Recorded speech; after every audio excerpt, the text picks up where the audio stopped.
Lucas, capítulo 18, do versículo 1 ao versículo 8.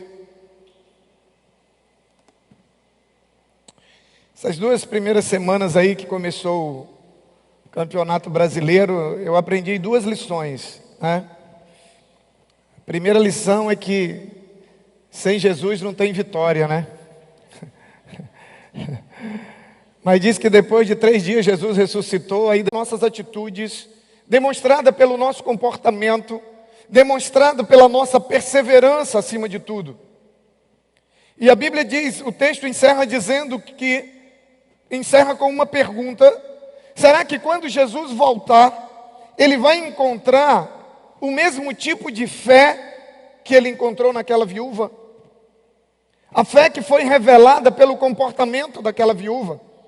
Queridos, a gente está vivendo um período adverso, já há 5, 6 meses, e que requer de nós muito esforço para a gente enfrentar, para a gente vencer, para a gente reverter essa situação. Esforço em todos os sentidos, desde do tempo que nós ficamos praticamente 100% isolados, de agora mesmo ainda com restrições, dos cuidados que a gente tem que ter no dia a dia, né, de estarmos fortalecendo o nosso corpo, a nossa alma, o nosso espírito, para que a gente possa passar e vencer esse momento. E o que acontece é que geralmente, quando a gente está enfrentando um problema, que ele demora muito a ser resolvido, a tendência é que o desânimo tome conta da gente e a gente desista. Isso é muito comum. Quando a gente está esperando algo da parte de Deus, quando a gente está orando por algo, quando a gente está buscando algo, e quando demora a acontecer, quando demora aos nossos olhos as coisas se resolverem, é muito comum o desânimo invadir o nosso coração. Mas a gente precisa entender que nas Escrituras, na Palavra de Deus, nós podemos encontrar toda a força, todo o ânimo que nós precisamos, para que no momento que o desânimo começar a tomar conta, a gente possa renovar as nossas forças, não parar, continuar avançando até alcançar a vitória. Nós precisamos entender que em Deus, que na sua palavra, que na vida de intimidade com Ele, que na vida de comunhão com Ele, que na vida do congregar, que na casa dEle, há esse ânimo que nós precisamos. É necessário, a Bíblia diz que nós devemos orar constantemente, independente das circunstâncias, e não desanimar. Essa é a proposta, essa é a fé que Ele quer encontrar em nós no momento em que Ele voltar. Sabe, nessa parábola, o que era a parábola? A parábola nada mais é do que histórias que Jesus contava para facilitar o entendimento das pessoas. Jesus contava histórias para poder ensinar princípios. E o texto começa dizendo que Jesus contou uma parábola para mostrar aos discípulos um princípio, para ensinar aos discípulos um princípio. Qual era o princípio? De que eles deveriam orar sempre e nunca desanimar. Toda essa história que Jesus contou, dessa viúva, desse juiz, era para nos ensinar que nós devemos orar sempre e nunca desanimar, para nos ensinar que se nós não desistirmos, a vitória chega, que se nós não desistirmos, a porta se abre, que se nós não desistirmos, sabe, a solução chega. Ele queria nos ensinar apenas isso. E aí a gente olha para essa parábola do juiz injusto, e a Bíblia faz questão de dizer que aquele juiz não temia a Deus. Ele diz, mesmo que eu não temo a Deus, não me preocupo com o que os homens vão fazer ou vão falar, mas algo convenceu aquele juiz a resolver o problema daquela viúva. E a gente olha para essa história e a gente percebe que, embora a resposta tenha demorado, embora a resposta tenha sido lenta, foi a insistência daquela viúva que fez a diferença. Ela ia todos os dias com o mesmo pedido, e ela voltava de lá todos os dias com a mesma resposta. Mas no dia seguinte ela estava lá de novo. No dia seguinte ela estava lá de novo. E o juiz dizia não. E ela ia no outro dia com a mesma demanda, com o mesmo pedido, e o juiz dava a mesma resposta, não. Mas a Bíblia diz que mesmo assim, ela não hesitou, ela nem pensou em desistir, ela permaneceu, ela perseverou, ela insistiu, até que Deus move o coração daquele juiz, move o coração do ímpio para abençoar e para resolver o problema daquela mulher. Queridos, muitas coisas acontecem na nossa vida a partir do momento que a gente decide orar constantemente, sem desistir, sem desanimar. Nós somos uma geração, infelizmente, a nossa geração é uma geração de projetos inacabados. A gente tem um mau hábito de não concluir aquilo que a gente começa. A gente desiste muito fácil. A gente desiste muito fácil. Talvez a maioria aqui tenha alguns livros na sua casa, lidos apenas pela metade. A gente começa e nunca termina. Qualquer semelhança é mera coincidência, viu? Por quê? Porque a gente não tem paciência, a gente não persevera, sabe? A gente não tem consistência naquilo que a gente faz. Deus pede para Gideão e Josué, para que eles fossem fortes e não desanimassem no cumprimento do seu propósito. Se tem algo que faz parte da vida de quem vive o propósito de Deus para si, se tem algo que faz parte da vida daquele que consegue viver todos os planos e propósitos de Deus para a sua vida, se tem uma característica que marca a vida dessa pessoa, é a perseverança. É a perseverança. Sabe por quê? Porque é impossível a gente viver essa vida aqui na terra sem passar por momentos difíceis. É impossível a gente passar por essa vida aqui na terra sem enfrentar momentos que dá vontade de parar, que dá vontade de desanimar. Todos nós passamos por isso. Quando você vê alguém bem sucedido em algo que faz, não é porque ele nunca teve vontade de desistir, não. É porque mesmo com vontade de desistir, ele encontrou força em algum lugar para ele continuar, para ele permanecer, até que o resultado acontecesse. Isaías 40, 28 a 31, Deus diz para Gideão e Josué, ele diz: será que você não sabe, nunca ouviu falar? O Senhor é o Deus eterno, o Criador de toda a terra. Ele não se cansa nem fica exausto, sua sabedoria é insondável. Ele fortalece ao cansado e dá grande vigor ao que está sem forças. Até os jovens se cansam e ficam exaustos. E os moços tropeçam, os jovens tropeçam e caem. Mas aqueles que esperam no Senhor, eles renovam as suas forças, voam bem alto, como águias, correm e não ficam exaustos, andam e não se cansam. Aqueles que esperam no Senhor, eles não desistem.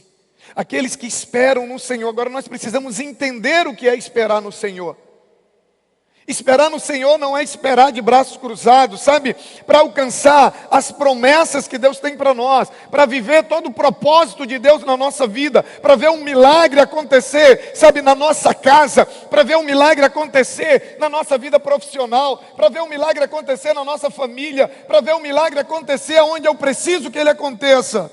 Nós precisamos continuamente nos esforçar, buscar, orar. Por isso que ele diz que o princípio que ele queria ensinar era o princípio de que nós devemos orar continuamente e nunca desanimar, sem desistir. Queridos, o segredo não é o fazer várias coisas uma única vez. O segredo para você ser bem sucedido em algo é você fazer uma única coisa várias vezes. A consistência, a repetição, a insistência, a perseverança é o segredo do resultado em qualquer área da sua vida. Quem atira para todo lado não acerta em nada.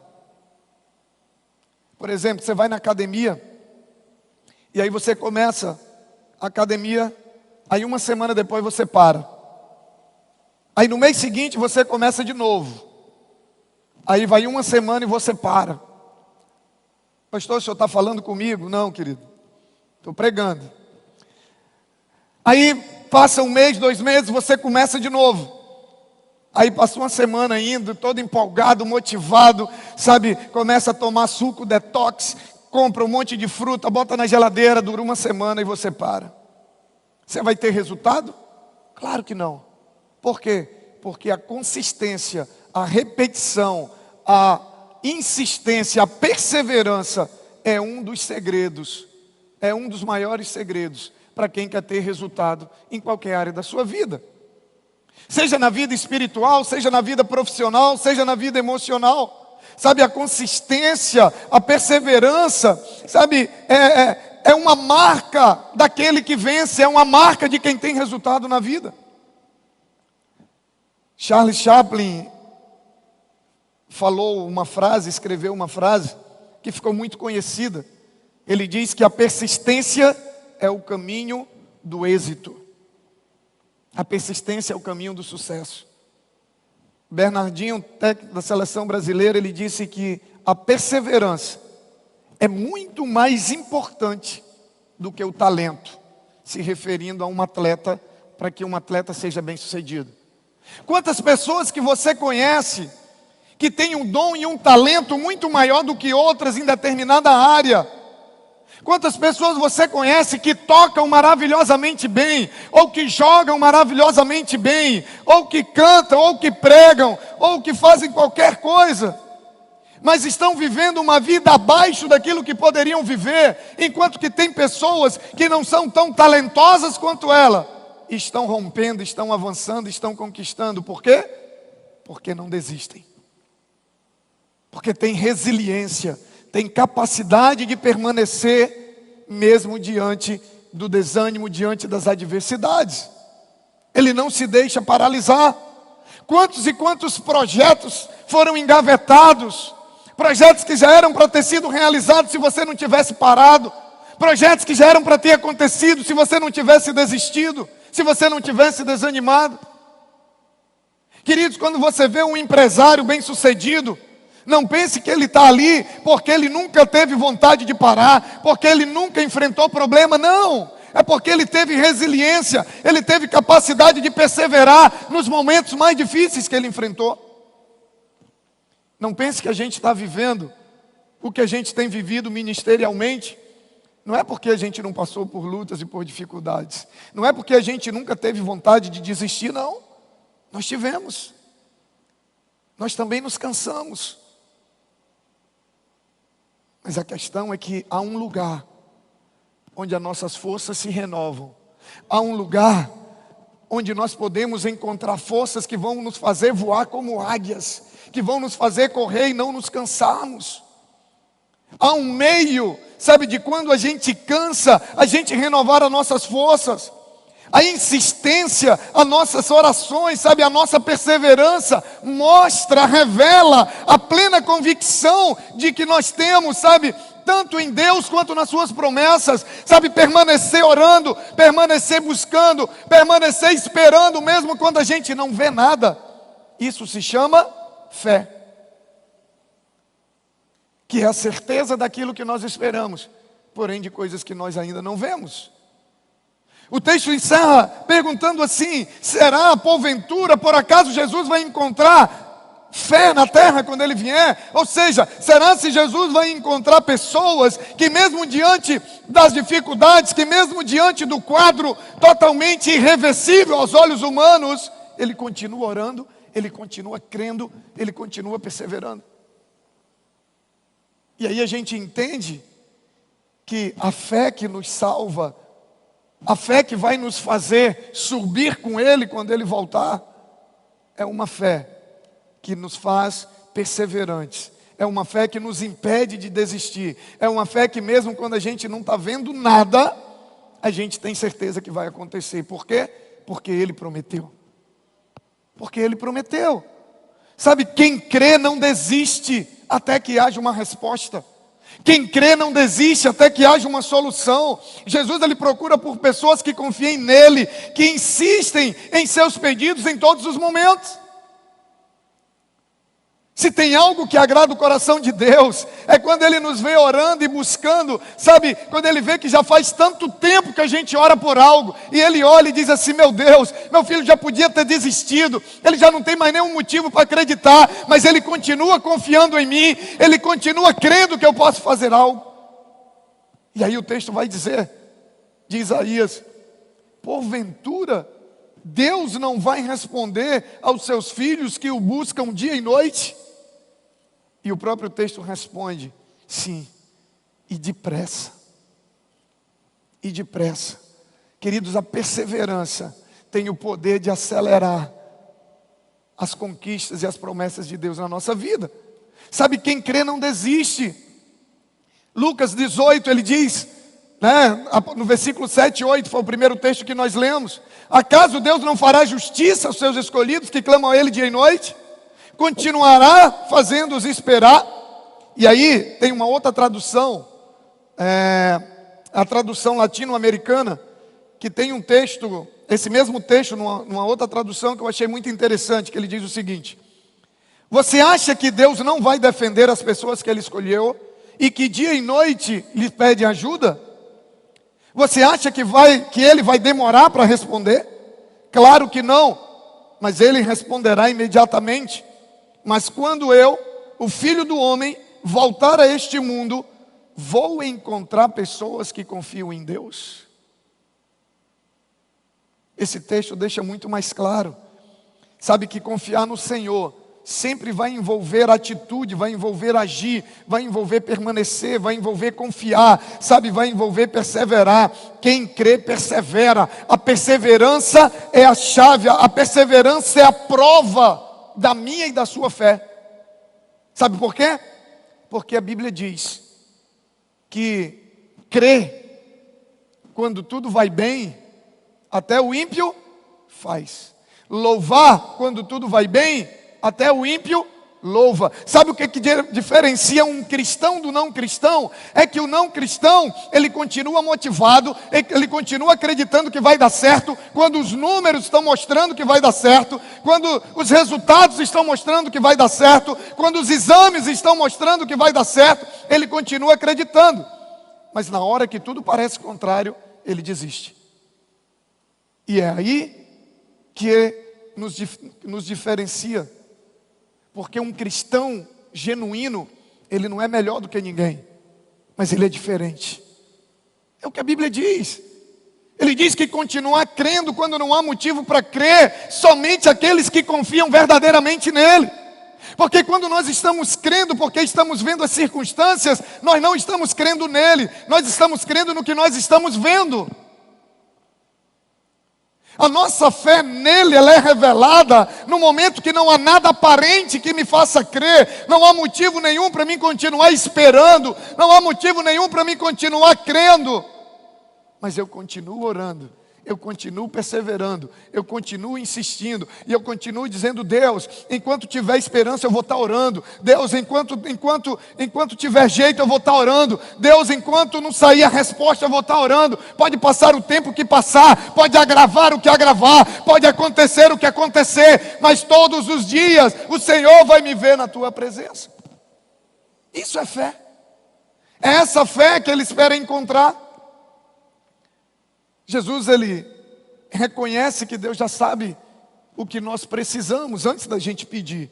Está na Bíblia.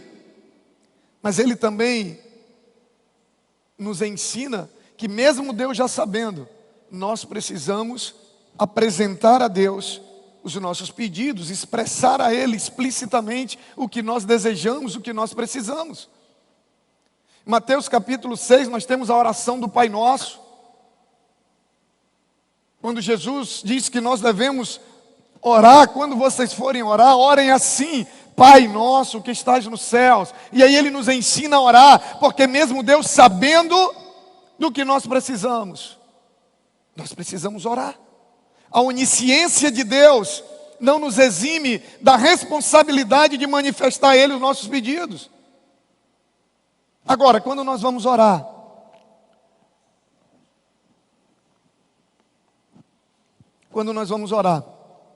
nós precisamos ter muito claro diante de nós a quem nós estamos pedindo. Nós precisamos ter muito claro diante de nós que nós estamos pedindo algo a um Pai. É por isso que a oração começa com Pai. Quando nós temos essa dimensão de com quem nós estamos nos relacionando, querido, isso faz toda a diferença. Sabe, muitas vezes acontece, e em momentos como esse, difíceis que nós passamos e ainda estamos passando, às vezes você perde um emprego, às vezes você perde uma renda, às vezes as coisas ficam difíceis, e o inimigo é muito sutil para tentar nos convencer de que Deus está nos punindo.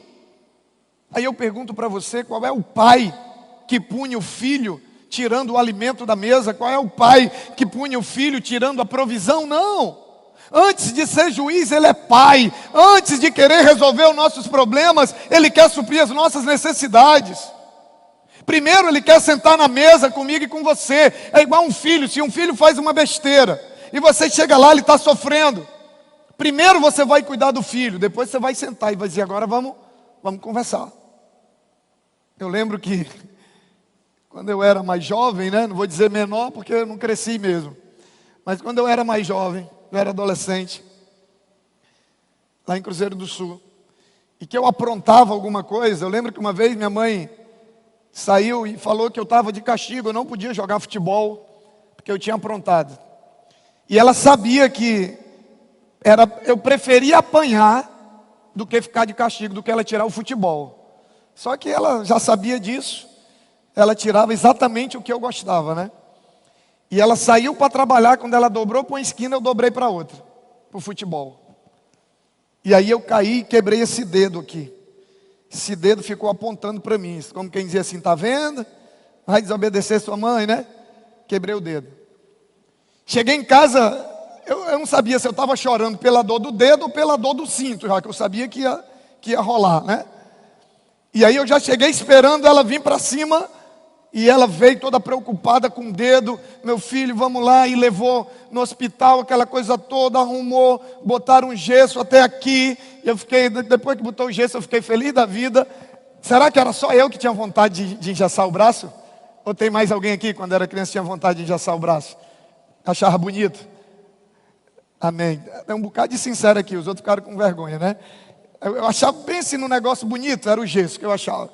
Aí vim para casa. E ela cuidou de mim, e na minha cabeça eu digo, ó, como eu quebrei o dedo, não vai acontecer nada e tal. Ela cuidou de mim, depois que eu estava bem, depois de uns 2 dias, quando ela dizia assim, Aldemarcos, eu já sabia, eu dizia, casa caiu. Porque ela só me chamava de Marquinhos. Todo mundo sempre me chamou de Marquinhos. Ela só me chamava de Aldemarcos, quando era para prestar contas. Quando ela disse Aldemarcos, eu falei, meu Deus, eu pensei que o senhor tinha liberado. Mas primeiro o quê? Primeiro ela cuidou. A preocupação de um pai primeiro é em cuidar. Depois ele vai resolver os problemas, depois ele vai corrigir. Então ele vai dizer em Mateus 7, versículo 9 a 11, ele diz, qual de vocês, se seu filho lhe pedir um pão, lhe dará uma pedra? Ou se pedir peixe, lhe dará uma cobra? Se vocês, apesar de serem maus, sabem dar boas coisas aos seus filhos, quanto mais o Pai de vocês, que está nos céus, dará coisas boas aos que lhe pedirem. Mais uma prova de que Ele quer que nós o peçamos. Sabe, a gente precisa manter o nosso ânimo até alcançar aquilo que Ele nos prometeu. E Ele nos dá o próprio exemplo. Ele diz para a gente olhar para Ele mesmo, né? Em Hebreus 12, 3, Ele diz, pensem bem naquele que suportou tal oposição dos pecadores contra si mesmo, para que vocês não se cansem e nem desanime. Ele diz, olhe para mim, olhe para aquele que teve que enfrentar, sabe, os próprios amigos, aqueles que Ele veio para salvar, que se levantaram contra Ele, mas Ele permaneceu firme até a morte, e a morte na cruz. Ele não desistiu do plano e do projeto de Deus. Quando a gente começa a desanimar, é hora de buscar e de pedir forças a Ele. Sabe, a adversidade, ela nunca pode ser maior, ela nunca pode impedir o poder de uma oração. E na presença dEle, na casa dEle, sabe, na palavra dEle, é onde nós encontraremos a coragem, a força, a confiança que a gente precisa para seguir em frente. Aí você pode dizer, ah pastor, mas a gente cansa. Eu sei porque eu também já cansei, em vários momentos. Eu já tive momentos de cansaço, na minha vida espiritual, na minha vida ministerial, na minha vida profissional. Eu já tive vontade de desistir do meu casamento, e tenho certeza que a minha esposa também já teve. Sabe, eu não estou no ministério há 15 anos, eu não estou servindo a Deus há 26 anos, eu não estou casado há 25 anos com a mesma mulher, sabe, eu não estou servindo a Deus esse tempo todo, não é porque eu nunca me cansei, não, até os mais fortes se cansam. É isso que o texto está dizendo. Ele não está dizendo que não é para a gente se cansar. Ele diz, os jovens se cansam. Ele diz, até os meninos se cansam. Mas o que ele quer que eu e você entendamos é que ele diz, mas aqueles que esperam no Senhor, aqueles que esperam em oração, aqueles que esperam congregando, aqueles que esperam jejuando, aqueles que esperam lendo e meditando na palavra, eles se renovam, as forças deles se renovam, e não somente se renovam para prosseguir de qualquer maneira, ele diz, voarão alto como águias, correrão e não se cansarão. Há um lugar onde as nossas forças se renovam. Há um lugar onde nós podemos reabastecer. Mas sabe qual é o problema? Sabe por que a gente desiste? Porque a gente abre mão desse lugar. A gente desiste porque o texto diz, aqueles que esperam no Senhor. E aí muitas vezes a gente está esperando em nós mesmos, a gente está esperando no nosso dinheiro, nos nossos recursos, a gente está esperando nos amigos influentes, a gente está esperando no médico, a gente está esperando no juiz, a gente está esperando em todo mundo, menos no Senhor.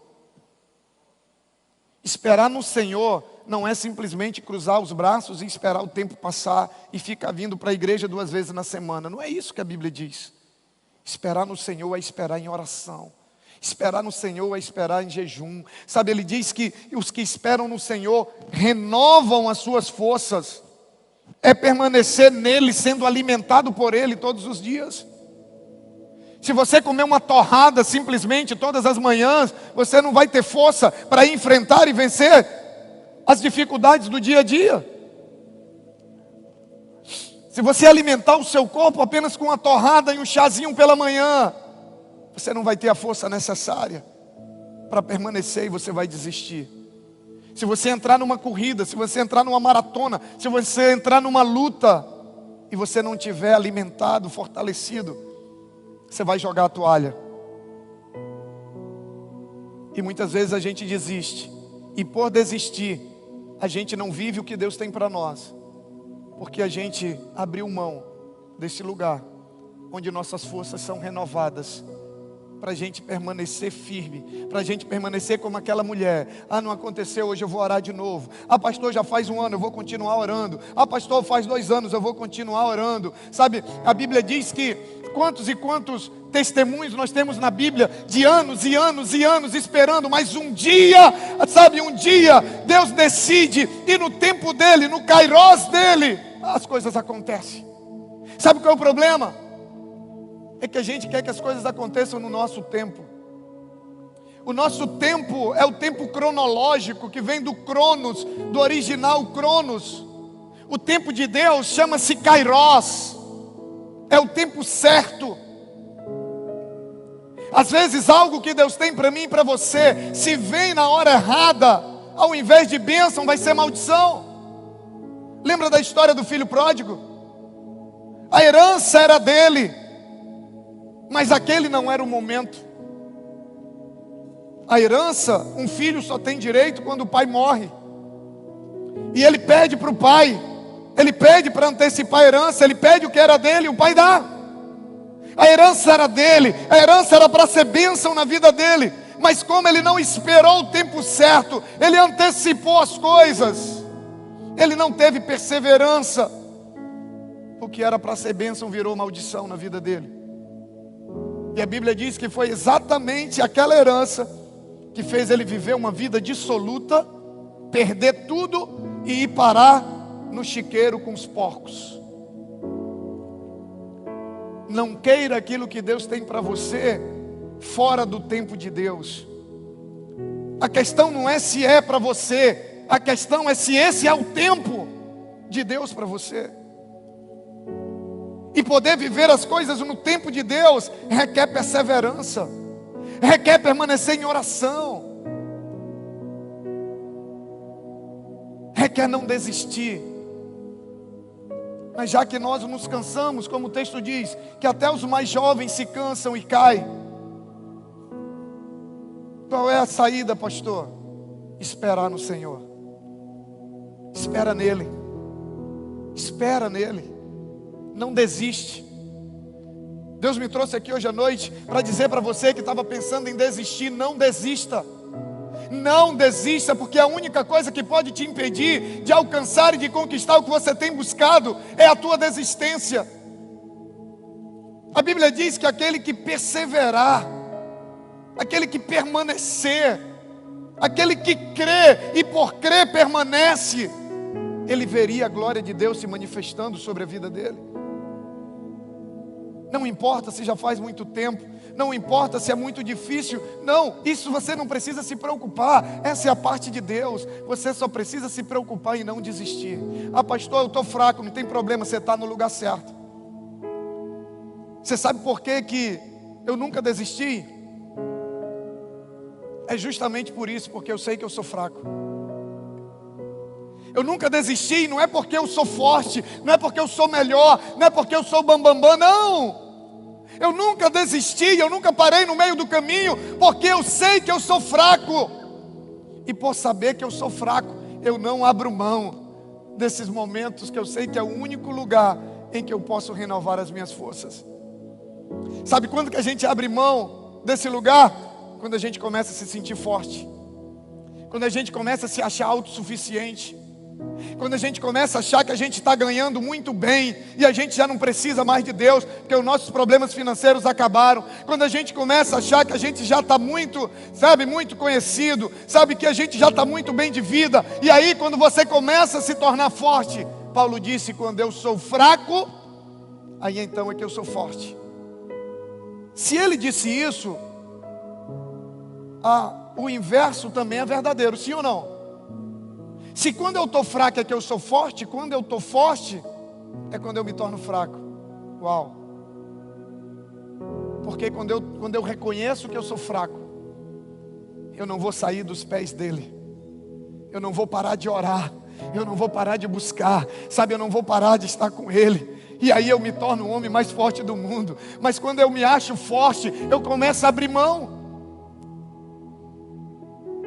O segredo de eu ter permanecido esse tempo todo, querido, é porque eu sei que eu sou fraco. Eu sou fraco, fraquinho, como diz o Subirá, sou fracote.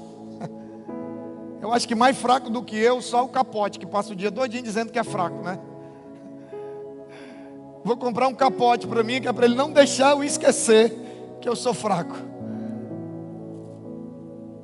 Porque quando eu sei que eu sou fraco sozinho, eu sei também que com ele, na presença dele, as minhas forças se renovam e eu vou voar alto. É a promessa dele, está na palavra. Ele diz que nós voaremos como águia. A águia voa lá em cima, querido. O que Deus tem para mim e para você são coisas grandes. A Bíblia diz que Ele tem planos de paz e não de mal. A Bíblia diz que os planos e os projetos dEle para mim e para você são infinitamente maiores e melhores do que os nossos. Mas há um tempo para acontecer. Você sabe quantos anos eu esperei em oração para ver essa igreja sendo construída? 15 anos. Isso aqui que nós estamos vivendo, Deus me mostrou no último semestre do seminário de teologia no Rio de Janeiro. No segundo semestre de 2005. Deus me mostrou. Nós ficamos 10 anos na quadra de uma escola.